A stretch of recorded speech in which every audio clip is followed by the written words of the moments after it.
under the track to the parking on the infield, and then. So, Michelle, when you say drive-in, where would they drive in? This entrance? Yeah, the main gate. The main gate. So cars will come in and so turn cars right. turn right in front of Ralph's and Kurt's offices, and then left again down the subway across the infield to the parking lot, so that the overflow parking can be catered for, and there's people that can come back with golf carts or something, I guess, back to the conference center.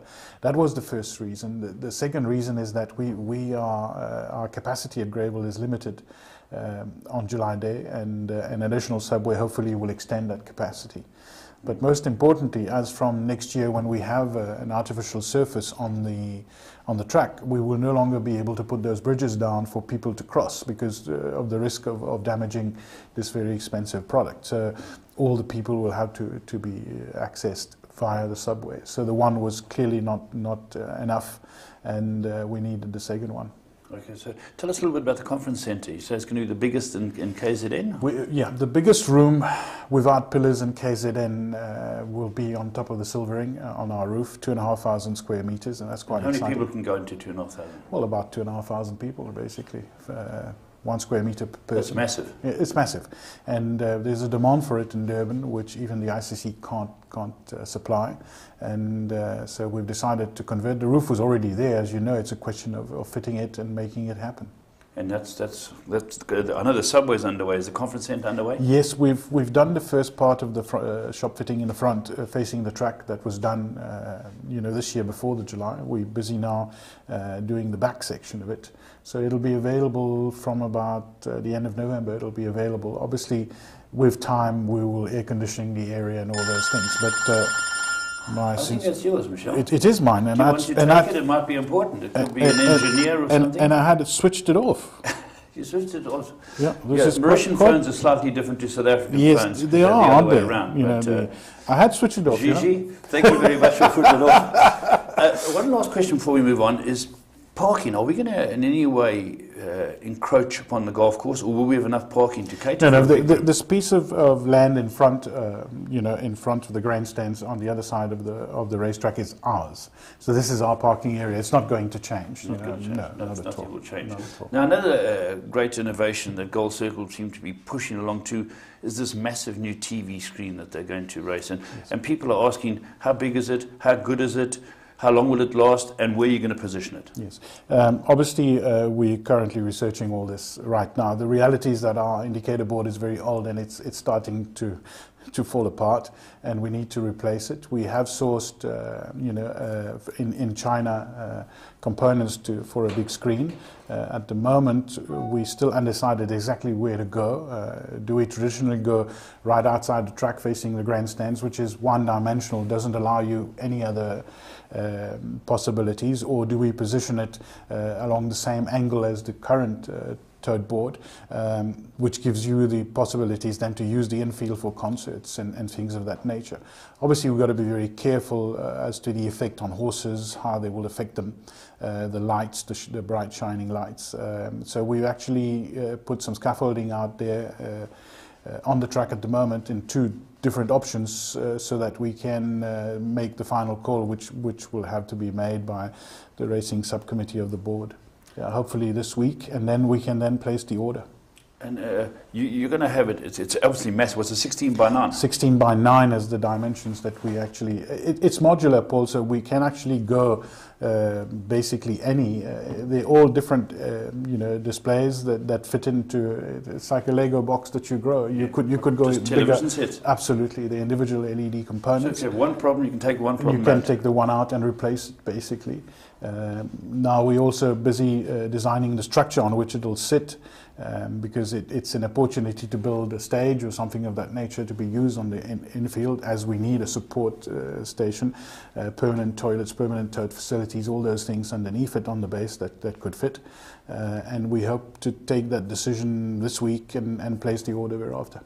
So just for the last bit on the TV set, every person who is on this side of the grandstand where the boxes are on there will see this TV screen. Yes. Has to. Yeah. As the indicator board is right now, everybody will see it. The question is, do we put it facing the grandstand on the other side of the track, or do we put it at an angle like the indicator board is at the moment, and which gives you the bigger option of using the infield for other facilities as well. So running towards that light is something you've got to consider as well. Obviously, the horses, the higher we go, the easier it'll be for the horses, so we need to take that into consideration. That's why experts like yourselves and the trainers will come and give us their opinion as to where to position it. And as I said, we're hoping to do that this week. It's proven to be a great success when you look at what Dubai did with their big yes, yeah. Everyone watches it. They don't watch the TVs anymore. They watch the big screen. Absolutely. Yeah. So it's a very, very good idea. Let's talk about the tracks. And now we're going to, all things being equal, let's first get Clairwood sold. Clairwood is sold. The money's in the bank. Came in about 10 days ago. As you know, the proceeds have to be 200 million of the proceeds have to be ring fenced for the future, which our investment committee is dealing with at the moment. It's a commitment that we made to the members. So that'll be that money. That 200 million will be direct control of the members. It can only be access to through a general meeting of members. The balance of the money we are spending on upgrading our facilities at Greyville and Summerveld. At the moment doing a lot of research. The tracks at Greyville, we at the moment thinking of 2 tracks, an artificial surface on the inside, keeping the grass on the outside.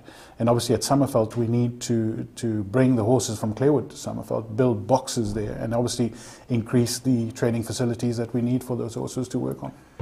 You've got a subcommittee that are basically been looking at tracks. Let's just touch on tracks for a moment or two.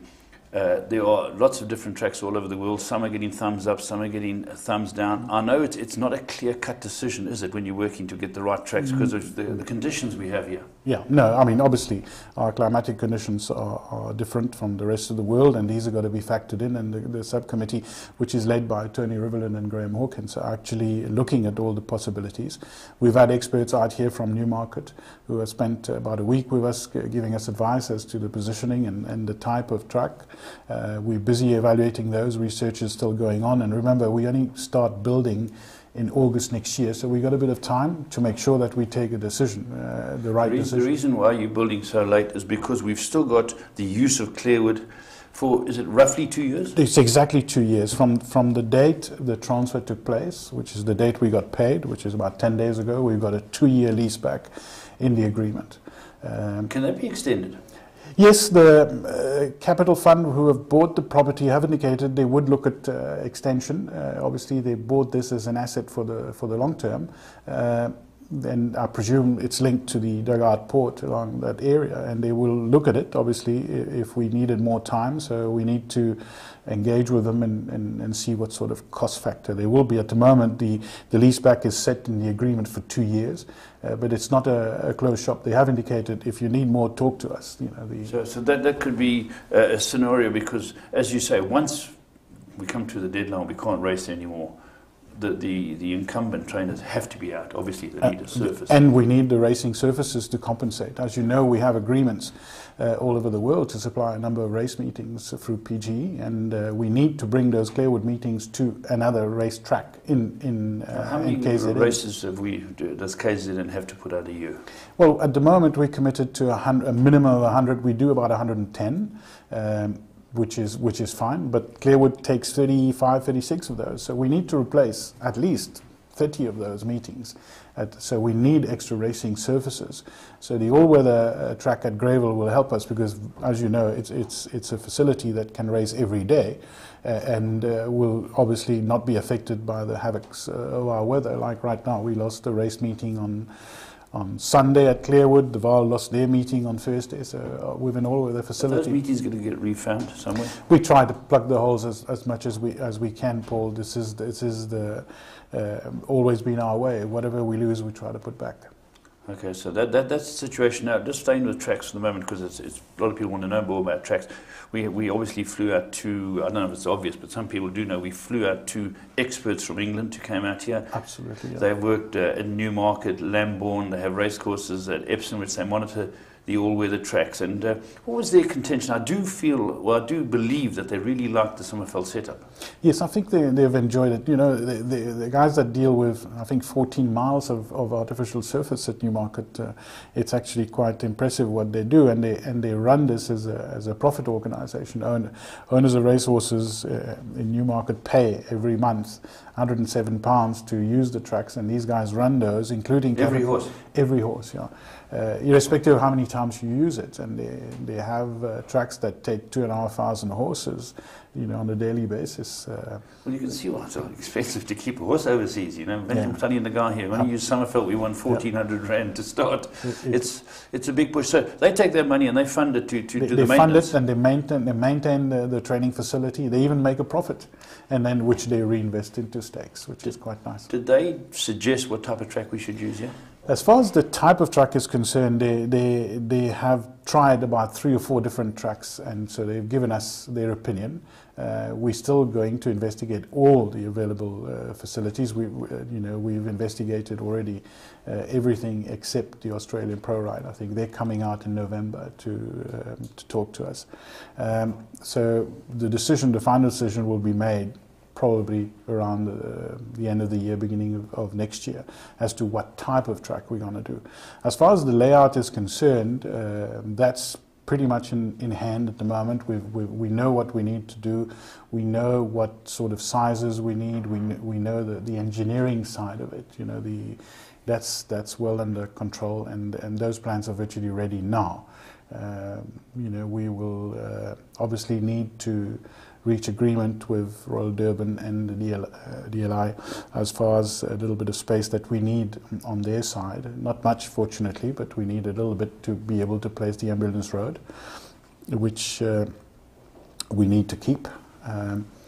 And thereafter, those plans are ready. We know we have to cut the tote indicator building, slice off the stair parts of it, and the elevator shaft that's there that leads to the Jockey Club offices. So we know exactly where we are from a physical point of view. It's a question of now deciding the product that will go on the track, and that subcommittee is driving this, virtually on a daily basis. All right, we're going to be back with Michelle Narek, the CEO of Gold Circle, after this break. Here we go. Magic Millions graduates. Amber Orchid, we saw this Dubawi horse win very, very well the other day. And Royal Zulu Guard, having the second start, won a very good race. Both these horses winning at Clearwood just the other day. Successful graduates from Magic Millions sales. Right, we're back here with Michelle Narek. As I say, he's the CEO of Gold Circle. We're talking on tracks. And just before we finish off on the tracks area, when we decide on what surface we're going to go with, Michelle, we are going to put that surface down at Summerfeld before we get to race here at Greyville. Is that right? Absolutely. I mean, you need to train on the facilities you run on, basically. And I think that debate is about to be concluded next week as to where you're going to position that all-weather surface at Summerfeld. There's been a few suggestions, and at the moment the consensus, I think, is up the hill on the far track, replacing that last track and creating another one to replace it. Are we not going to run on the outside of the existing tracks? I was led to believe that we're going to go to put this all-weather track that they decided on the outside, right down towards the sort of starting pens, and not affect the work going on while they lay the track. Correct. I mean, that's the idea, and I know you have a meeting next week with all the trainers at Summerfeld to actually finally position it so that the drawings can start, the submissions for the that need to be done in terms of EIA and all those things will have to be submitted in time. Fortunately, it's not a full EIA track, so you can virtually do them now with just consensus. The stables that need to be built will have to have obviously an EIA impact study done.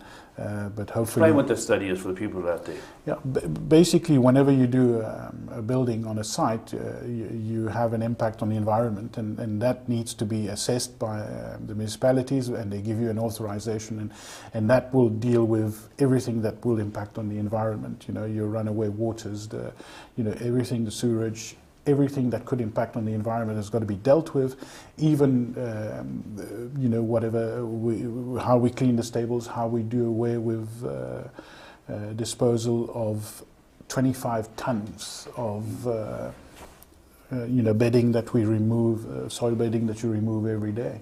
It's very interesting. We've been approached by a company that wants to use the bedding to create electricity from it, and it will be the first plant. And, Methane. Yeah. So it's quite amazing. And that is interesting. And they will take all that bedding and process it through the plant, and through that produce electricity, which they sell back onto the grid, and which saves us the cost of actually recuperating